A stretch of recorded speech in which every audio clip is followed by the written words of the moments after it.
अस्सलाम वालेकुम, मैं हूं तौसीफ़ हसन। उम्मीद है आप सब खैरियत से होंगे। आज हम बात करेंगे कि आपने अपनी एलएलसी फ़ाइल करने के बाद एम्प्लॉयर आइडेंटिफिकेशन नंबर आईआरएस से किस तरह हासिल करना है। उसके चार मेथड्स हैं। सबसे पहला मेथड है ऑनलाइन। आप उनकी वेबसाइट पे जाकर ऑनलाइन भी अप्लाई कर सकते हैं, लेकिन इसके लिए आपके पास एसएसएन या आईटीआईएन होना ज़रूरी है। इसके बगैर आप ऑनलाइन अप्लाई नहीं कर सकते, तो ये मेथड आपके लिए जो है फिजिबल नहीं है। उसके बाद ऑप्शन आती है फैक्स। आप इनकी वेबसाइट से जाके SS4 फॉर्म डाउनलोड करेंगे, उसको फिल करेंगे और उसको आईआरएस के फैक्स नंबर पे फैक्स कर देंगे। उसके बाद एक ऑप्शन होती है मेल की। आप उसी तरह SS4 फॉर्म जो है वो डाउनलोड करेंगे, उसको फिल करेंगे, उसका प्रिंट निकालेंगे और आप इनको बाय मेल सेंड कर देंगे। फैक्स में जो है 4 to 5 बिजनेस डेज़ में आपका EIN आ जाता है। अगर आप मेल करते हैं तो उसमें कम से कम 4 से 5 हफ्ते या इससे भी ज़्यादा टाइम लग सकता है। अब एक मेथड होता है टेलीफोन का। ये इंटरनेशनल एप्लीकेंट्स के लिए होता है, लेकिन इससे बेहतर, सबसे बेहतर इनमें जो तरीका है वो है फैक्स का। तो हम देखेंगे आज जो हमने लास्ट वीडियो में अपनी एलएलसी बनाई थी, हम उसके लिए जो EIN है वो किस तरह लेंगे। तो चलिए स्टार्ट करते हैं। ले जी, ये देखें आप आईआरएस की वेबसाइट पे मैं आया हूँ।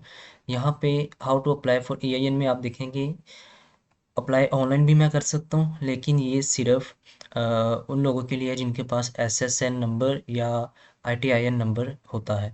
तो हम देखेंगे अप्लाई बाय फैक्स को। मैं यहाँ से फॉर्म SS4 जो है वो डाउनलोड करूँगा। आप देखें कि ये मेरे पास फॉर्म SS4 जो है वो डाउनलोड हो गया है। आपने यहाँ पे अपनी कंपनी का नाम जो हमने रजिस्टर की है, तौसीफ़ LLC।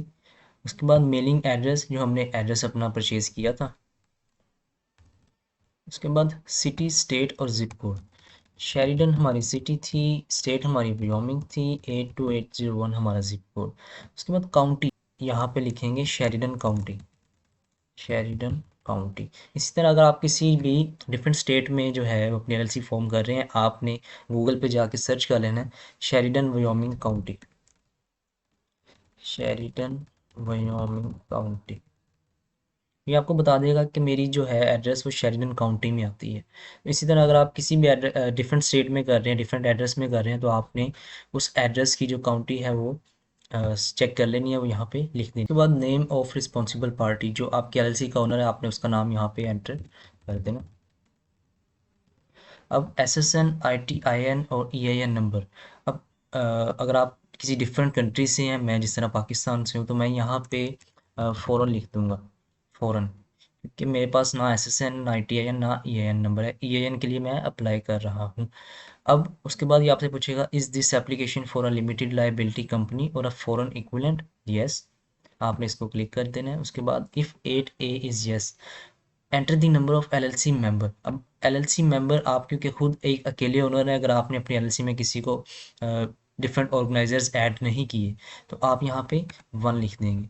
उसके बाद ये आपसे पूछेगा if 8A is yes was the LLC organised in the United States. आपकी LLC जो है वो यूनाइटेड स्टेट्स में फॉर्म हुई है, स्टेट हमारी व्योमिंग थी, तो हम यहाँ पे यस कर देंगे।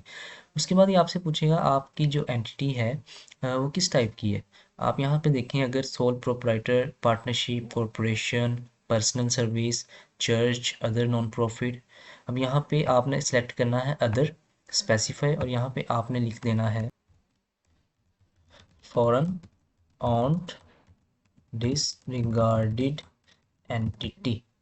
उसके बाद आपने देखना है इफ़ अ कॉरपोरेशन, अगर कॉरपोरेशन है तो आपने फिर ये चीज़ें जो है फिल करनी है, लेकिन हमारी क्योंकि एक LLC है तो आपने इसको छोड़ देना है। उसके बाद रीज़न फॉर अप्लाइंग, आप अप्लाई क्यों कर रहे हैं, आपने स्टार्टेड अ न्यू बिजनेस पे सिलेक्ट करना है, और यहाँ पे आप स्पेसिफाई कर सकते हैं जो आपका बिजनेस है। मैं यहाँ पे लिखूँगा ऑनलाइन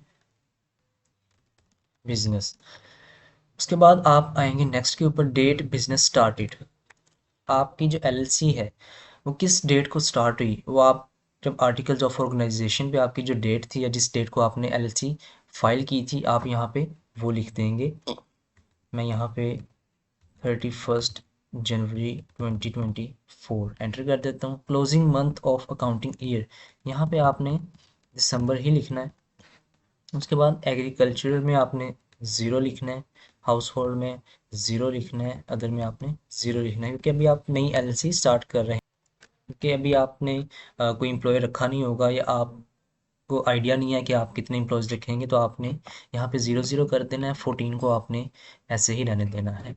अब फर्स्ट डेट वेज और एनुइटीज़ वर पेड, अब आपने क्योंकि कोई एम्प्लॉय हायर नहीं किया, तो आपने इसको कोई पे भी नहीं किया, सैलरी भी नहीं पे की, तो आपने इसको भी रहने देना है।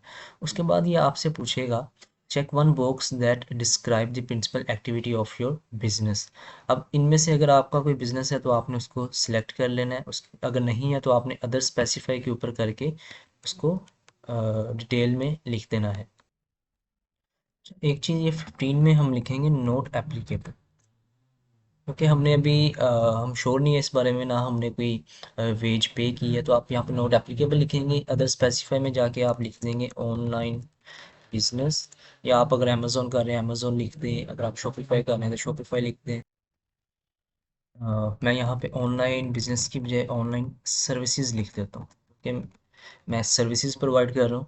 उसके बाद ये आपसे डिटेल में पूछेगा कि आपकी जो बिज़नेस की प्रोडक्ट है या सर्विस है वो क्या है। तो अगर आप अमेज़ोन पे सेल कर रहे हैं तो आप यहाँ पे कैटेगरी लिख सकते हैं, I am selling household या kitchen goods, I am selling pet care supplies, इस तरह की जो भी आप काम कर रहे हैं वो यहाँ पे आप लिख देंगे। अब मैं क्योंकि ऑनलाइन सर्विसेज प्रोवाइड करता हूँ तो मैं यहाँ पे ऑनलाइन सर्विसेज लिख दूँगा, या business process outsourcing services to US based startups and SMEs. मैं जो यूएस बेस्ड स्टार्टअप्स हैं या स्मॉल या मीडियम साइज जो बिजनेस हैं उनको बीपीओ सर्विसेज प्रोवाइड करता हूँ। तो यहाँ पे मैंने डिटेल लिख दी। उसके बाद आप आएंगे नंबर 18 पे, has the applicant entity shown on line 1 ever applied for and received an EIN, क्या आपको इससे पहले कभी ईआईएन मिला है? अगर आप फर्स्ट टाइम अप्लाई कर रहे हैं तो आपने नो पे क्लिक करना है। उसके बाद आपने थर्ड पार्टी डेजिग्नी को छोड़ देना है, क्योंकि आप ये फॉर्म खुद फिल कर रहे हैं। आपने सिर्फ यहाँ पे अपना नाम लिख देना है, और ब्रैकेट में आपने लिख देना है मैनेजिंग मेंबर, क्योंकि आप अकेले ही इस कंपनी के ओनर हैं, आप इसको मैनेज कर रहे हैं। उसके बाद आपने जो फ़ोन नंबर परचेज़ किया था यहाँ पे आपने वो लिख देना है, और उसके बाद यहाँ पे आपने अपने सिग्नेचर करने हैं। आपने जिस डेट को आपने एसएस फॉर्म फैक्स करना है आईआरएस को, यहाँ पे आपने वो डेट लिखनी है। और नेक्स्ट वीडियो में हम देखेंगे हम इसको फैक्स किस तरह करेंगे, तब आपने यहाँ पे अपना फैक्स नंबर भी लिखना है। तो ये थी आज की वीडियो, उम्मीद है आप लोगों को पसंद आई होगी। मिलते हैं नेक्स्ट वीडियो में, तब तक के लिए अपना ख्याल रखिए। अल्लाह हाफिज़।